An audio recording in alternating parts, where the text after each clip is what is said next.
जय श्री कृष्णा।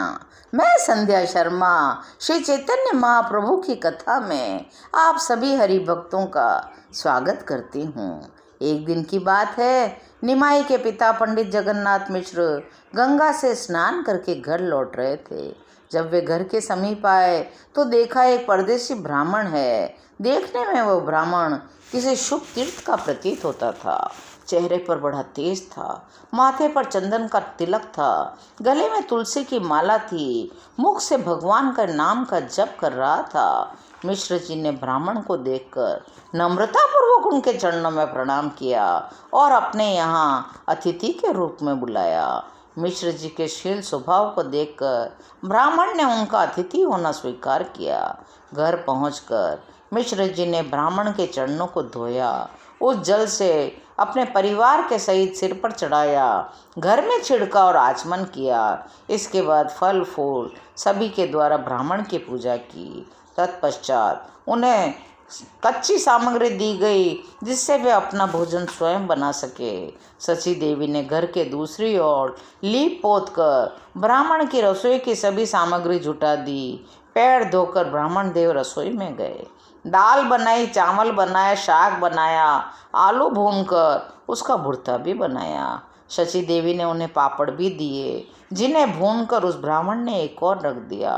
सब सामग्री बनने पर ब्राह्मण ने एक बड़ी थाली में चावल निकाला, दाल में से हांडी निकालकर थाली में रखी, केले के पत्ते पर शाक और भुर्ता रखा, भुने पापड़ को भात के ऊपर रखा और उन सब में तुलसी पत्र डाला। आंख बंद करके वे भगवान का ध्यान करने लगे। सभी पदार्थों को भगवान विष्णु को अर्पण करने लगे। इतने में ही घुटनों से चलते हुए निमाई वहां आ पहुंचे और जल्दी जल्दी थाली में से लेकर चावल खाने लगे। ब्राह्मण ने आँख खोलकर देखा, बालक को खाते पाया, जोर से कहने लगा, अरे अरे यह क्या हो गया। इतना सुनते ही निमाई भयभीत होकर वहाँ से भागने लगे। मिश्र जी भी पीछे पीछे दौड़े, शची देवी भी दौड़ी। मिश्र जी बालक को निमाई को मारने के लिए दौड़े। निमाई जल्दी से जाकर माता के पैरों में लिपट गए। ब्राह्मण आए, मिश्र जी को पकड़ लिया और कहने लगे, आप पंडित हैं, सब जानते हैं, भला बच्चे को चौके चूल्हे का क्या ज्ञान। आप इनके ऊपर गुस्सा न करें, मैं थोड़ा सा चना खाकर जल पी लूँगा। सबको बड़ा दुख हुआ। आसपास के 2-4 ब्राह्मण और आ गए। सब ने मिलकर उस ब्राह्मण से फिर से भोजन बनाने की प्रार्थना की। सबकी बात को ब्राह्मण टाल न सके, दूसरी बार भोजन बनाने को राजी हो गए। फिर से चौका लगाया, स्नान किया, भोजन बनाने लगे। अब की बार खाना बनते बनते शाम की 4-5 बज गई। इस बार निमाई को माँ ने अपने से पल भर भी अलग नहीं होने दिया। पता नहीं किसी काम से माता थोड़ी देर के लिए अंदर गई।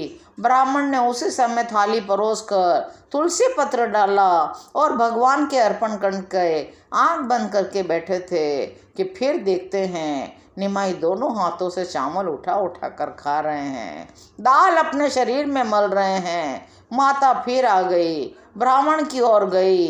दाल से सने हुए निमाई के दोनों हाथों से भात खाते हुए देखकर वे फिर हाय हाय करने लगी। मिश्र जी भी पास थे, बालक को जाकर पकड़ लिया। वे उसे तमाचा मारने ही वाले थे कि ब्राह्मण ने जाकर उनका हाथ पकड़ लिया।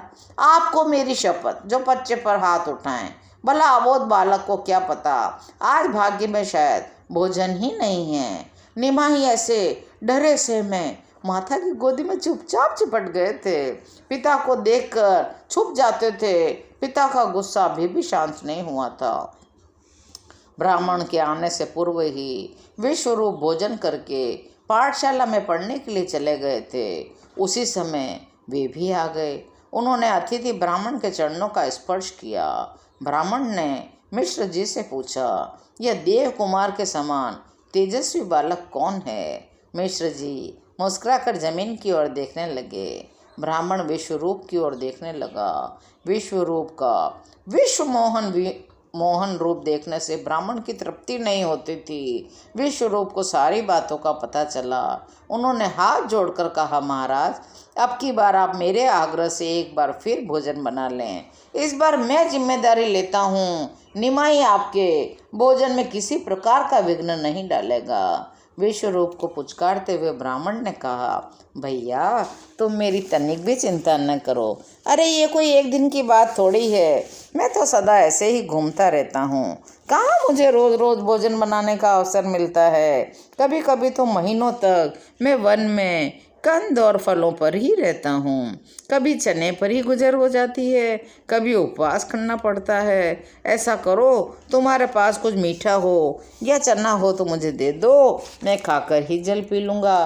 कल की कल देखी जाएगी। विश्वरूप ने बड़े दीनता प्रकट करते हुए कहा, महाराज यह हम आपके स्वभाव से ही जानते हैं। आपको स्वयं किसी बात की इच्छा नहीं, लेकिन यदि आप भोजन नहीं करेंगे तो मेरे पूज्य पिताजी और माताजी को बहुत ही दुख होगा। विश्वरूप की वाणी में इतना प्रेम था, उनके आग्रह में इतना आकर्षण था कि ब्राह्मण देवता कुछ न कह सके। आपकी बार निमाई को रस्सी से बांधकर माता ने और विश्वरूप ने अपने पास सुला लिया। ब्राह्मण को भोजन बनाने में बड़ी रात्रि बीत गई। देव की गति से सबको निंद्रा आ गई। ब्राह्मण ने भोजन बनाया, फिर पत्तल लगाई और ज्यों ही तुलसी दल डालकर भगवान के अर्पण किया, त्यों ही साक्षात चतुर्भुज भगवान उनके सामने उपस्थित हो गए। देखते ही देखते उनकी 4 की जगह 8 भुजाएं दृष्टिगोचर होने लगी। 4 भुजाओं में शंख, चक्र, गदा और पद्म, और एक में माखन दूसरे से खा रहे थे। शेष दोनों हाथों से मुरली बजा रहे थे। भगवान ने हंसते हुए ब्राह्मण से कहा, तुम मुझे बुलाते थे, मैं बालक रूप में तुम्हारे पास आता था, तुम मुझे पहचानते ही नहीं थे। मैं तुम्हारे ऊपर बड़ा प्रसन्न हूँ, तुम मुझसे अपना अभिष्ट वर मांगो। ब्राह्मण ने गदगद कंठ से हाथ जोड़कर कहा, हे पुरुषोत्तम, आपकी माया अनंत है, भला मैं शूद्र प्राणी उसे कैसे समझ सकता हूँ। मुझ अज्ञानी पर आपने इतनी कृपा की, मैं तो इस योग्य भी नहीं था। प्रभु मैंने न कोई तप किया, न ध्यान किया, जप, दान, धर्म, पूजा पाठ तो मैंने आपकी प्रसन्नता के निमित्त कुछ भी तो नहीं किया। आज आपने मुझ कंगाल पर इतनी कृपा करी, मुझे तो ऐसा कोई साधन ही नहीं था जिससे आपके दर्शन हो सके।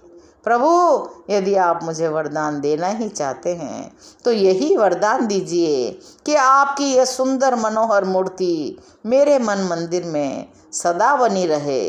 एव मस्तु कहकर भगवान अंतर ध्यान हो गए।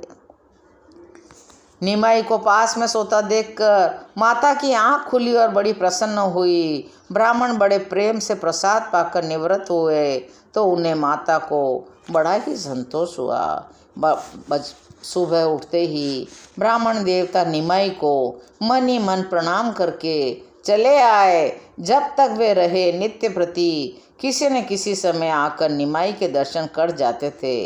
निमाई अब थोड़ा थोड़ा बोलने भी लगे थे। स्त्रियां खिलाते खिलाते कहती, निमाई तू ब्राह्मण का बालक होकर भिखारी ब्राह्मण के हाथ से चावल खा लेता है। अरे तेरी जाति कहाँ रही, अब तेरा विवाह भी नहीं होगा, तेरे बहू भी नहीं आएगी। कुछ स्त्रियां समझाती, बेटा ऐसे किसी के भी हाथ के चावल नहीं खाते, तू अच्छी तरह से रहेगा ना, उपद्रव भी नहीं करेगा तो तेरी बड़ी सुंदर सी बहू आएगी, रुन झुन करती हुई घर में घूमेगी। निमाई कहते, हमें ब्राह्मण पने से क्या, हम तो ग्वाल बाल हैं, ग्वालों की ही तरह जहाँ मिल जाता है खा लेते हैं, लाओ हम तो तुम्हारे भी घर का खा लें। सभी स्त्रियां निमाई से बड़ा प्रेम करती थी और जो कुछ उनके घर में होता था बड़े प्रेम से लाकर निमाई को खिला देती थी। आज की कथा यहीं विश्राम लेती है। शेष कथाओं को सुनने के लिए चैनल को सब्सक्राइब करिए और मेरे साथ बड़े प्रेम से बोलिए, हरि बोल, हरि बोल, हरि बोल।